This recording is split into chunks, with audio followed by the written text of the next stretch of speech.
મિત્રો હું છું વિક્રમ બારીયા તળાજા. અત્યારે આપણે મહુવા તાલુકાના કળસાર ગામે આવેલા છે. ત્યાં 5 નોંધારા બાળકો છે જેને માતા પિતાની છત્રછાયા ગુમાવી છે. આપણે એમના ઘરે આવેલા છે. આપણે વાત તમે બેન પાસેથી આપણે થોડું જાણીએ. બેન શું કહેવા માંગે છે? શું કહેવાય, કાંઈ ઘરનું કાંઈ ઓલામાં ઘરમાં રહી પણ અમારા કાકાનું ઘર છે. અમારા ઘરની ખૂબ જરૂર છે કેમ કે અમારે કોઈ ઘરે કામ એવું નથી. અમે 2 જણનું ઘર પછી ગાડીઓ લાવીને કામ કરીએ.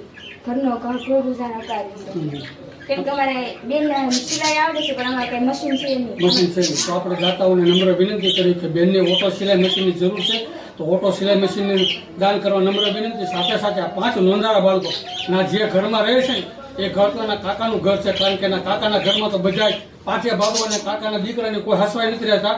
કારણ કે એટલા માટે એની પાસે જમીન તો છે, જગ્યા તો છે. ભાઈઓ ભાગ પડી ગયા એટલે જગ્યા થોડીક આવેલી છે. તો એ જગ્યામાં આપણે એમના સાથે માટે ઘર બનાવવાનું છે. તો ઘર બનાવવા માટે તમે દાતાઓને શું વિનંતી કરી રહ્યા છો? ઘર બનાવવા માટે કેમ કે અમારથી તો કાંઈ બને એમ નથી. તમે લોકો બનાવી દે. તમારે ખાસ ઘરની જરૂર છે કે અમે એ ઘર અમારું નથી. તો તમામ દર્શક મિત્રોને અમે નમ્ર વિનંતી કર્યો કે આ વિડીયો તમારા વધુમાં વધુ ગ્રુપમાં શેર કરો જેથી કરી દાતા અમને મળી જાય. 5 નોંધારા બાળકોનું ઘર બની જાય.